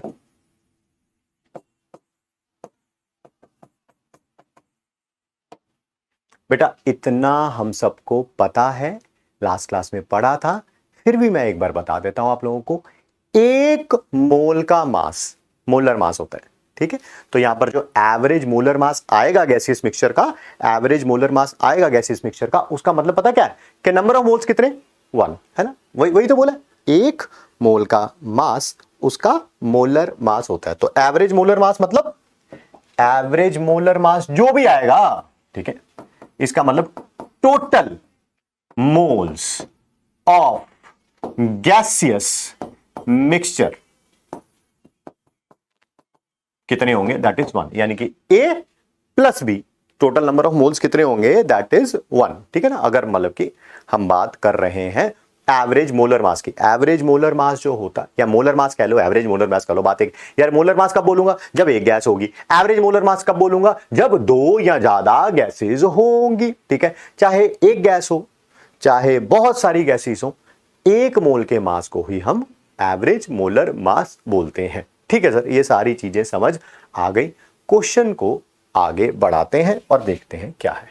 हाँ जी, पहला क्वेश्चन क्या है, ध्यान से सुने और समझे। Calculate density of gaseous mixture, यानी कि मिक्सचर है कोई, ठीक है, इस कंटेनर के अंदर गैस का मिक्सचर है, ठीक है, उसकी डेंसिटी फाइंड आउट करनी है। Density of gaseous mixture find out करनी, ठीक है सर। इस गैस के अंदर क्या क्या है, 3.01, इस गैस के अंदर 3.01 इंटू 10⁻24 मॉलिक्यूल्स है नाइट्रोजन के। यहां पर मॉलिक्यूल्स दे रखे हैं, गैस के कंटेनर के अंदर मॉलिक्यूल्स ऑफ नाइट्रोजन दे रखे हैं बेटा, कितने, 3.01 इंटू 10⁻24, ठीक है जी। और क्या दे रखा है, 32 ग्राम ऑफ ऑक्सीजन। बेटा मास भी दे रखा है ऑक्सीजन का, कितना दे रखा है, 32 ग्राम दे रखा है, ठीक है। और क्या दे रखा है बेटा, प्रेशर 3 atm, टेंपरेचर 860 केल्विन। बेटा इतना पता है कि डेंसिटी फाइंड आउट करनी है, यस सर। क्या डेंसिटी का फॉर्मूला, अभी अभी हमने पढ़ा था, PM/RT, यस सर। क्या आपको पता है डेंसिटी गैसियस मिक्सचर का है, तो ये मोलर मास भी किसका होगा, वही average molar mass of gaseous mixture. This is average molar mass of gaseous mixture, ठीक है सर। क्वेश्चन पढ़िए, अगर मैं दिखा देता हूं बेटा, क्वेश्चन के अंदर P दे रखा है, T दे रखा है, R की वैल्यू तो आपको पता ही है, प्रेशर ATM में तो वैल्यू 0.0821 लीटर ATM पर केल्विन पर मोल, और R को ही 0.0821 को हम 1/12V रख सकते हैं। क्वेश्चन में बोला भी है, वही रखना। आगे देखना बेटा, आगे देखना एक बार, क्या P दे रखा है क्वेश्चन में, यस। आर पता ही है, टी दे रखा है, बस मोलर मास पता चल जाए गैसियस मिक्सचर का तो क्वेश्चन सॉल्व हो जाएगा।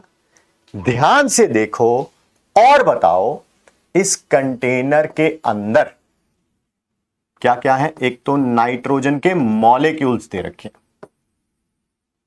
कितने मैं एक बार पढ़ लूं, 3.01 इंटू 10⁻²4, 3.01 इंटू 10⁻²4। और यहां पर मास दे रखा है ऑक्सीजन का 32 ग्राम। कल हमने गैसियस मिक्सचर का मोलर मास निकालना सीखा था क्या? एवरेज मोलर मास, यस सर सीखा था। क्या बेटा कुछ ऐसे ही फॉर्मूला था उसका, average molar mass of gaseous mixture का? क्या ये फॉर्मूला कल हमने सीखा था? That is M1 N1 M2 N2 divided by N1 plus N2। M1 क्या था? पहली गैस का मोलर मास, N1 पहली गैस के नंबर ऑफ मोल्स, M2 दूसरी गैस का मोलर मास, N2 दूसरी गैस के नंबर ऑफ मोल्स। तो इसको फर्स्ट गैस मान लेता हूं बेटा और इसको सेकंड गैस मान लेता हूं। सबको पता है मेरे बच्चे मोलर मास नाइट्रोजन का सिंबॉलिक रिप्रेजेंटेशन तो याद हो चुका होगा, नाइट्रोजन का 14 होता है, ऑक्सीजन का 16 होता है। मोलर मास नाइट्रोजन का कितना आएगा सर? 28 आएगा। M2 मोलर मास ऑक्सीजन का कितना आएगा सर? 32 आएगा। क्या इन दोनों के नंबर ऑफ मोल्स निकाल सकता हूं? अगर मैंने इन दोनों के नंबर ऑफ मोल्स निकाल दिए, M1 M2 ऑलरेडी पता है, N1 N2 भी आ जाएंगे, क्या एवरेज मोलर मास आ जाएगा? अगर एवरेज मोलर मास आ जाएगा उसको यहां पे रखूंगा और डेंसिटी आ जाएगा, क्वेश्चन सॉल्व। ठीक है, तो करके देखते हैं। पहले नंबर ऑफ मोल्स निकाल रहा हूं नाइट्रोजन के। नंबर ऑफ मोल्स नाइट्रोजन के कैसे निकालेंगे? क्या नंबर ऑफ मोल्स के 3 फॉर्मूले थे, molecule divided by Avogadro number, वही वाला लगेगा क्योंकि मॉलिक्यूल दे रखे हैं। मॉलिक्यूल कह लो, पार्टिकल कह लो। 6.02 इंटू 10⁻23। क्या बेटा ये 2 के टेबल पे जाएगा, यहां पर ऊपर 10 बच जाएगा, 10/2 कम्स आउट टू बी 5। क्या नंबर ऑफ मोल्स ऑक्सीजन के भी फाइंड आउट कर सकते हैं हम लोग? मास दे रखा है उसका, क्या मास के टर्म्स में कोई नंबर ऑफ मोल्स का फॉर्मूला होता है? Yes sir, that is 32 mass by molar mass. Molar mass भी 32 ही आया उसका। 1 निकालो बेटा एवरेज मोलर मास, एवरेज मोलर मास मिक्सचर का M1 N1। M1 क्या दे रखा है बेटा? 28। N1 कितना आया है? 5। सो 28 into 5 plus M2 N2, M2 32 और N2 1, 32 into 1 divided by N1 plus N2। N1 कितना है? 5, N2 कितना है? 1। एंड इसको सॉल्व कर लें, that is 140 plus 32, that is 172। 172 divided by 6। बेटा हमें क्या फाइंड आउट करनी थी? डेंसिटी। फॉर्मूला लगाओ बस। अब डेंसिटी किसके बराबर था? P M by R T। ये मोलर मास मिक्सचर का। क्वेश्चन पढ़ लें बेटा एक बार। आपको प्रेशर कहां दे रखा है? क्वेश्चन कहां गया? हाँ ये रहा। हाँ, प्रेशर कितना दे रखा था? 3 atm। टेम्परेचर कितना दे रखा है? 860। R की वैल्यू 1/12। प्रेशर 3। मोलर मास कितना आया मिक्सचर का? 172 divided by 6। 172 divided by 6। Temperature 860 और R कितना था? R कितना था? 1 डिवाइडेड बाय 12। डिनोमिनेटर को किसी भी चीज से डिवाइड करो तो वो ऊपर चला जाता है। देखें इसको सॉल्व हो सकता है किसी तरीके से 2 के टेबल पे।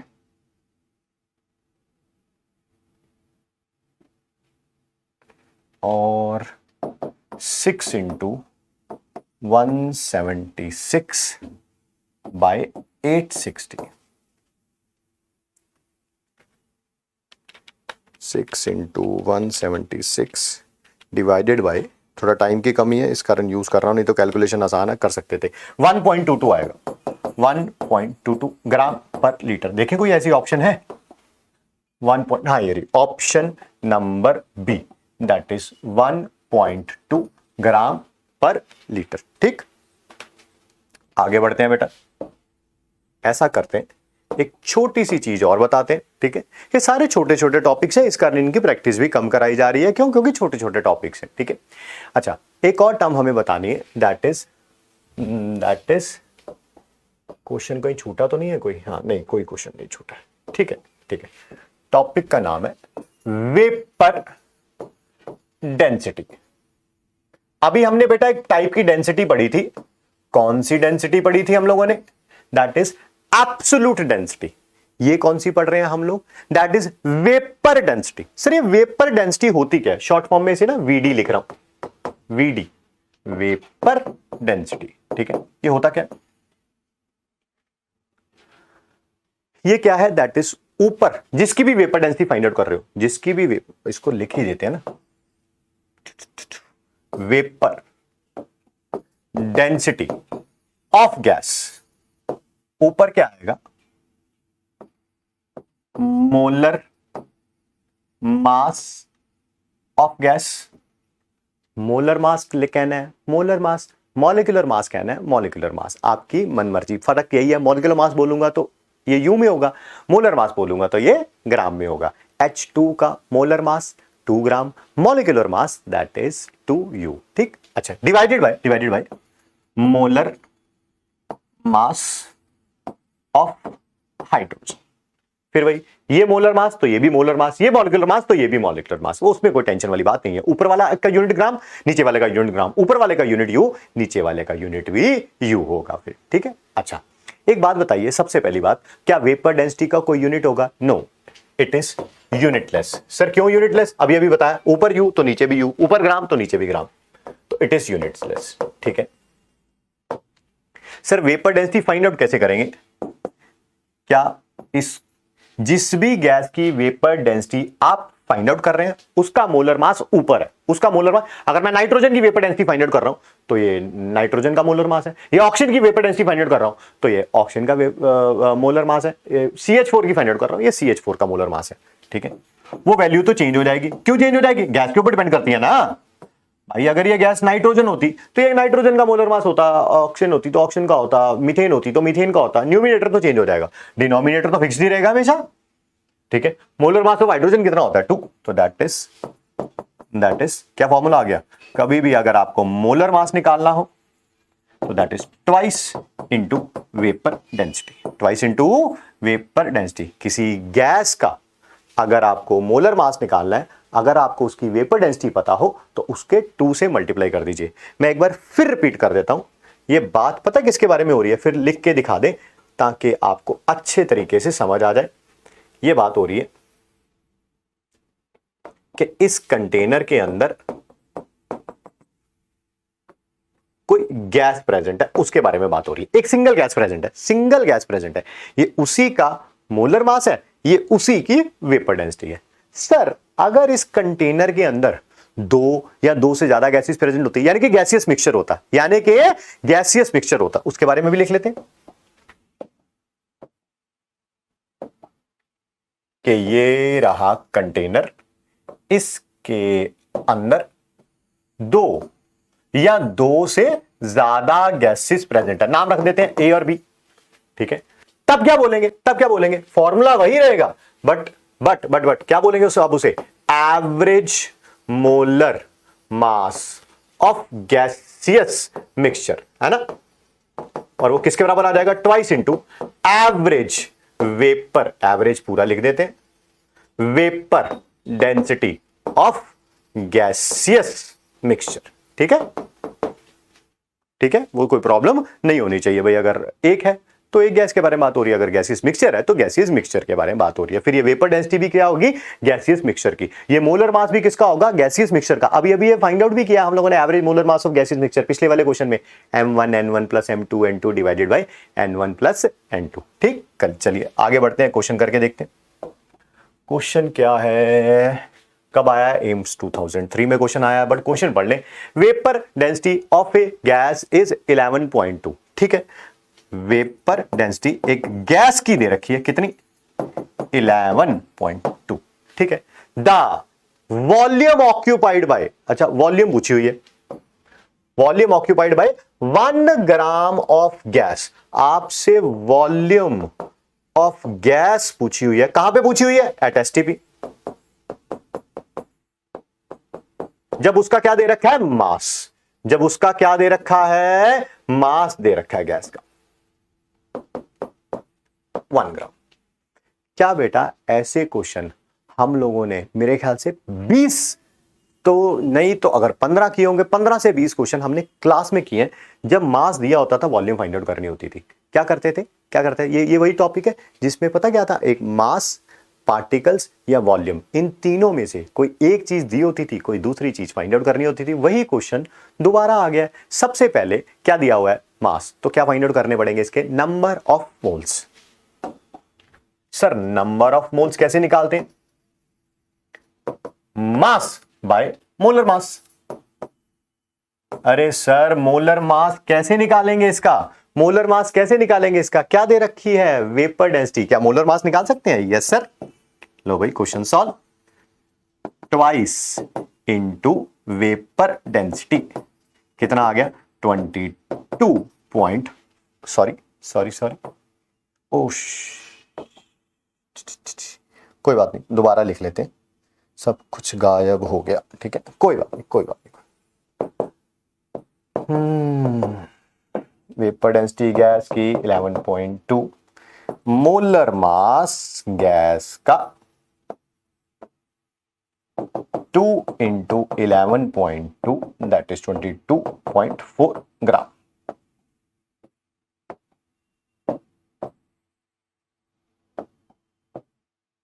और यहां पर क्या लिखा हुआ था बेटा? हमसे वॉल्यूम पूछी हुई है गैस की एट एसटीपी, जब हमें मास दे रखा है गैस का 1 ग्राम है ना, शायद 1 ग्राम है, हाँ 1 ग्राम है। लो बेटा नेक्स्ट पेज पे लिखा ही हुआ था क्या? मोलर मास हम लोगों ने फाइंड आउट कर लिया, दैट इज 22.4। क्या नंबर ऑफ मोल्स का कोई और फॉर्मूला होता था when it comes to volume of gas at STP? Yes sir, that is volume of gas at STP divided by 22.4 litre. याद होगा ना नंबर ऑफ मोल्स का फॉर्मूला? ऑब्वियसली आप लोगों को याद ही होगा। तो लो बेटा कैंसल आउट हो गया, तो वॉल्यूम गैस की पता चल गई एट एसटीपी पे। Sir that is 1 litre. देखें कोई ऐसी ऑप्शन दे रखी है क्या? 1 लीटर, हाँ ये रहा option number A.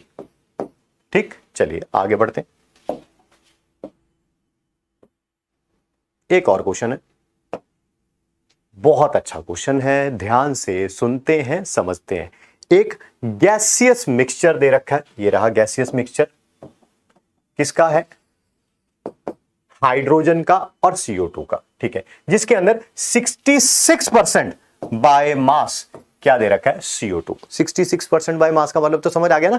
100 gram of gaseous mixture में 100 ग्राम ऑफ गैसियस मिक्सचर में 66 ग्राम क्या होगा? CO2। 66 ग्राम क्या होगा? CO2। वेट करिएगा, मैं सेल चेंज कर रहा हूं।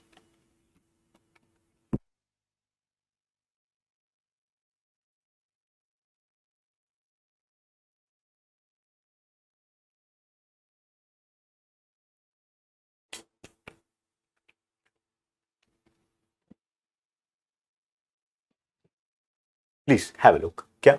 Gaseous mixture of hydrogen and CO2 कितना है? दैट इज 66% बाय मास, यानी कि इन 100 gram of mixture, gaseous mixture 66 ग्राम क्या होगा?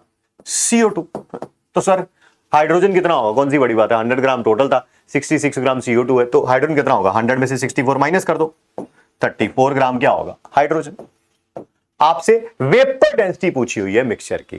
क्या हम सबको पता है मिक्सचर है तो यहां पर बोलूंगा average molar mass is equal to twice into vapour density of mixture. आपसे ये पूछा हुआ है, ये अगर आप सॉल्व कर लेंगे तो क्वेश्चन सॉल्व हो जाएगा। और क्या एवरेज मोलर मास का फॉर्मूला, कल भी किया हमने क्वेश्चन इस पे, आज भी किया हमने क्वेश्चन इस पे। क्या एवरेज मोलर मास का यही फॉर्मूला लगा सकते हैं हम लोग, M1 N1 M2 N2 N1 plus N2। Yes sir. First gas मैं मान रहा हूं, फर्स्ट गैस मैं मान रहा हूं CO2 को, सेकंड गैस हाइड्रोजन को। फर्स्ट गैस नाम रखना ना ताकि आपको प्रॉब्लम ना हो। CO2 है, सेकंड गैस है हाइड्रोजन। M1 बहुत बार क्वेश्चन कर चुके हैं हम लोग, इसका मोलर मास कितना आया था 44। आज भी हमने पहला क्लास का पहला क्वेश्चन यही किया था। इसके molar mass 2 gram. Number of moles निकाल लें, क्या होगा बेटा इसका, मास by molar mass, mass by molar मास कितना आ जाएगा 1.5 N2 34 mass by molar mass that is 17। रखो वैल्यू।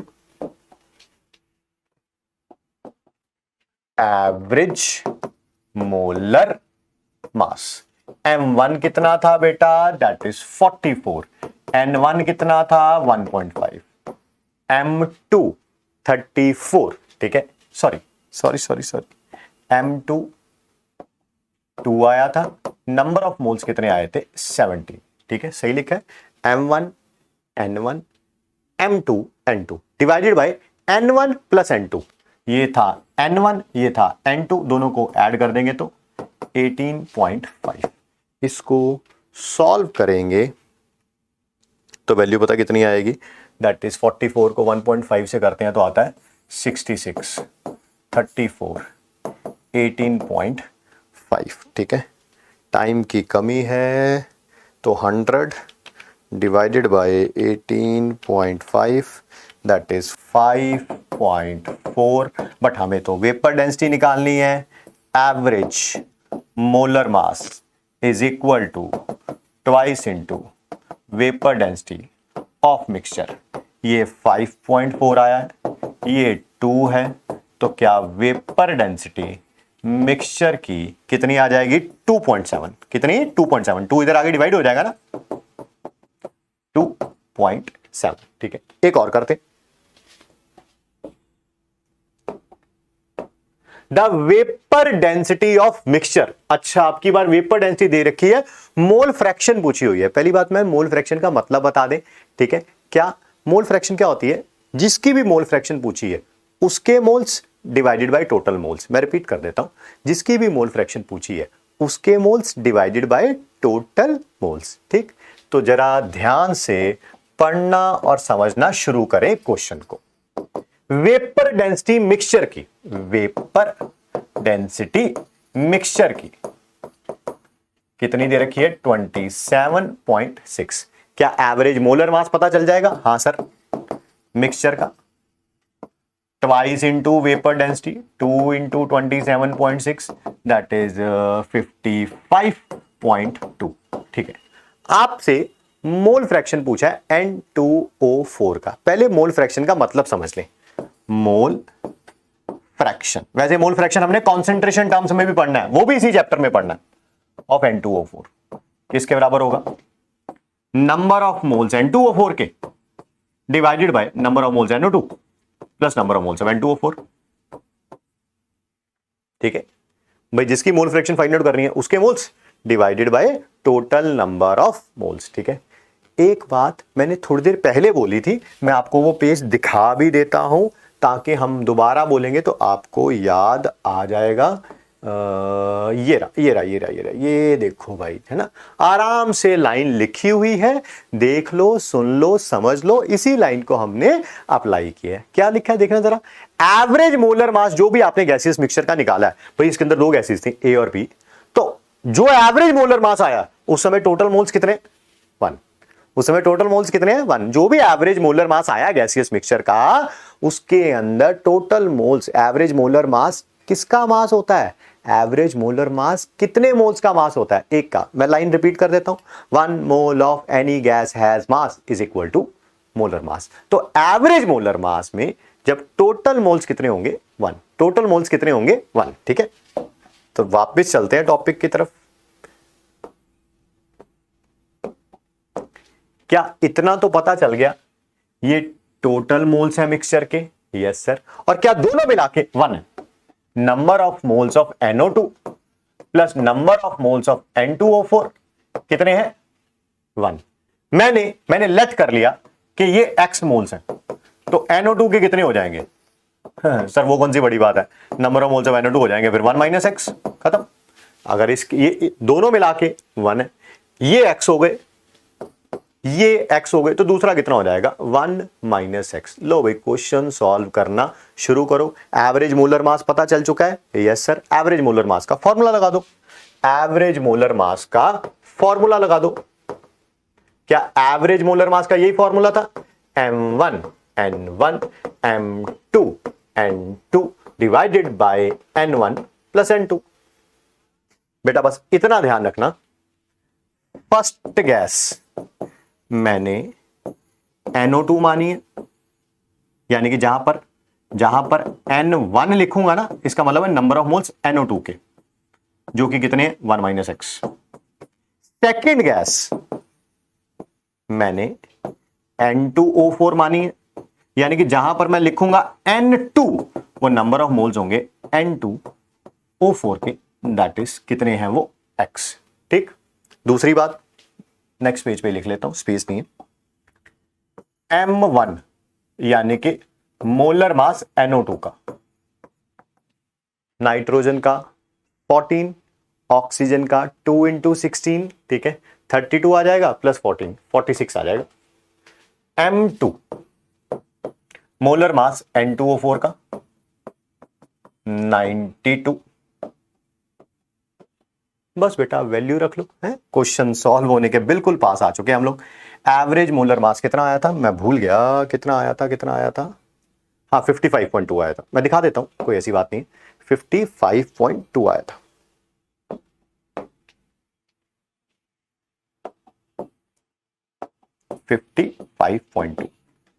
M1 किसे माना था हम लोगों ने? NO2 को। उसका मोलर मास कितना था? 46, और उसके नंबर ऑफ मोल्स कितने थे? 1 minus x. Plus M2 that is 92, और उसके नंबर ऑफ मोल्स कितने थे? x।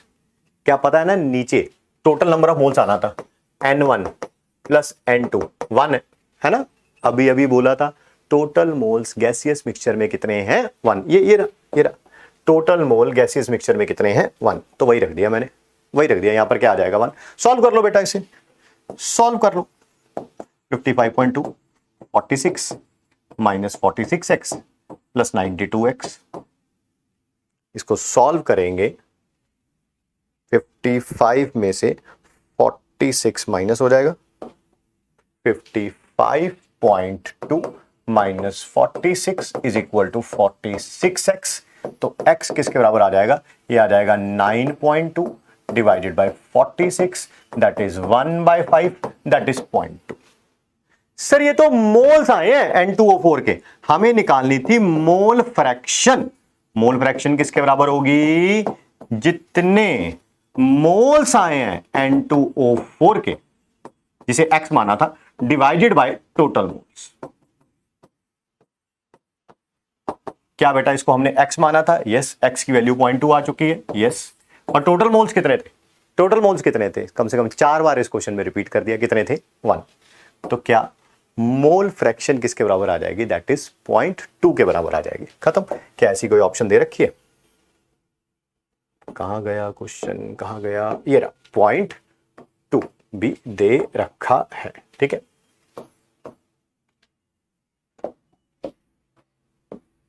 आगे बढ़ते हैं। एक छोटा सा टॉपिक है बिल्कुल, रिलेटिव डेंसिटी। रिलेटिव डेंसिटी, ठीक है। आज हमने क्या क्या पढ़ा? पहले तो वो परसेंटेज बाय मास पढ़ा, उसको कैनिज़ेरो रिलेटेड से भी क्वेश्चन उसके कर लिए। फिर हमने आइडियल गैस इक्वेशन का एक आइडिया दिया, आसान सा क्वेश्चन कर लिया उसके ऊपर। फिर डेंसिटी ऑफ गैस उसके ऊपर क्वेश्चन किया। फिर हमने वेपर डेंसिटी के ऊपर क्वेश्चन किया। अब हम क्या पढ़ने जा रहे हैं, रिलेटिव डेंसिटी। ठीक है, रिलेटिव डेंसिटी क्या होती है, ये भी रेशो होती है। जैसे वेपर डेंसिटी दो चीजों की रेशो थी, रिलेटिव डेंसिटी भी क्या है, दो चीजों की रेशो। कैसे, कौन सी दो चीजों की, इसको आर डी लिख रहा हूं मैं, आर डी। ठीक है, ये क्या है, जिसकी रिलेटिव डेंसिटी फाइंड आउट कर रहे हो, जिसकी रिलेटिव डेंसिटी फाइंड आउट कर रहे हो, वो उसकी डेंसिटी ऊपर आएगी, और जिसके रिस्पेक्ट में फाइंड आउट कर रहे हो, जिसके रिस्पेक्ट में फाइंड आउट कर रहे हो, उसकी डेंसिटी नीचे आएगी। ठीक है, जैसे कोई कहे कि रिलेटिव डेंसिटी फाइंड आउट करनी है ऑक्सीजन की विद रिस्पेक्ट टू हाइड्रोजन। मैं रिपीट कर रहा हूं, रिलेटिव डेंसिटी फाइंड आउट करनी है, क्वेश्चन कर रहे हैं, find relative density of oxygen with respect to hydrogen.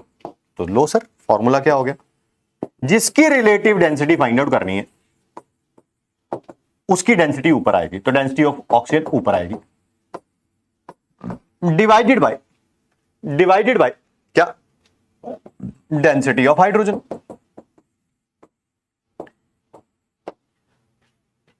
बेटा बात का ख्याल रखना, क्या डेंसिटी का फॉर्मूला यही होता है, पीएम बाय आर टी।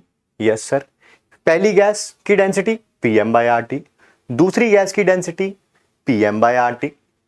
क्या अगर दोनों का प्रेशर और टेम्परेचर सेम हो, इसका प्रेशर इसका प्रेशर, फॉर्मूला ये रखना ना, मैं लिख के दिखा देता हूं, क्योंकि लिखेंगे थोड़ा और अच्छे तरीके से आप समझ पाएंगे।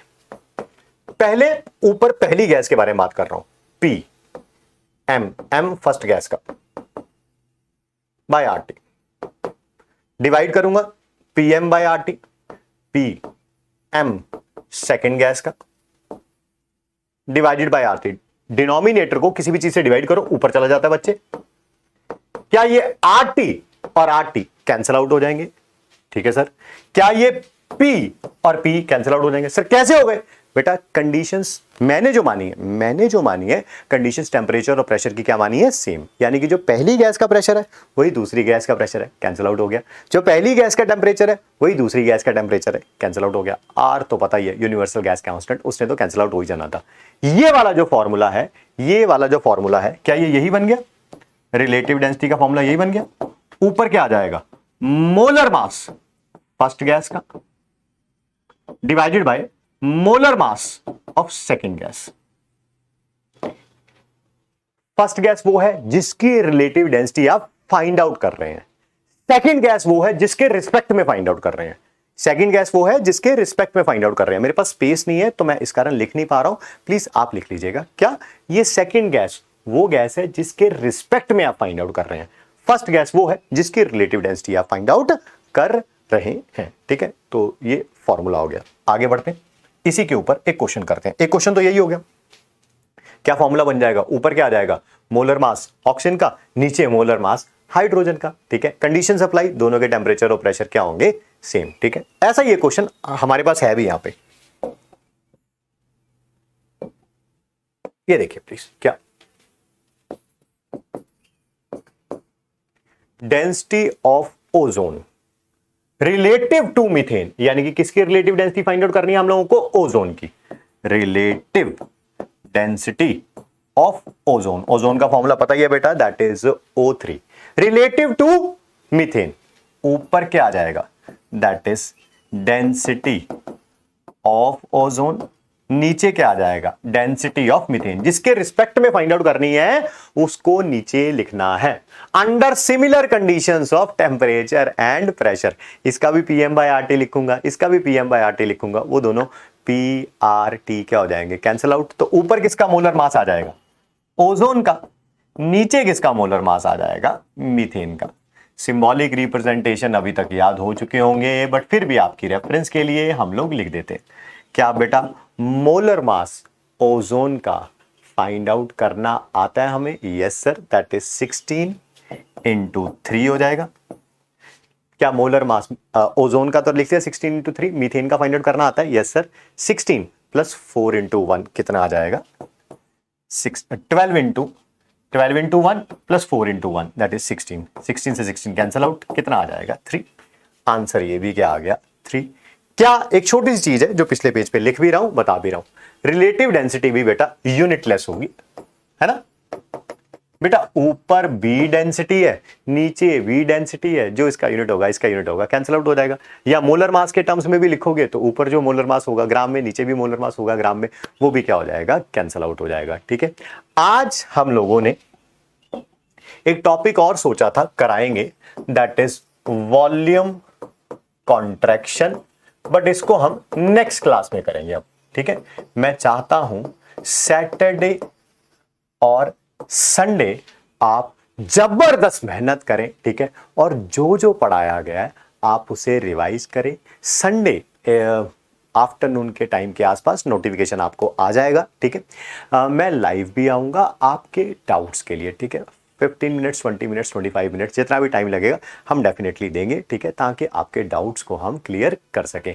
मेक श्योर करिएगा कि तब तक आप रिवाइज जरूर करें। ठीक है, thanks for giving us your time. Thank you बच्चों।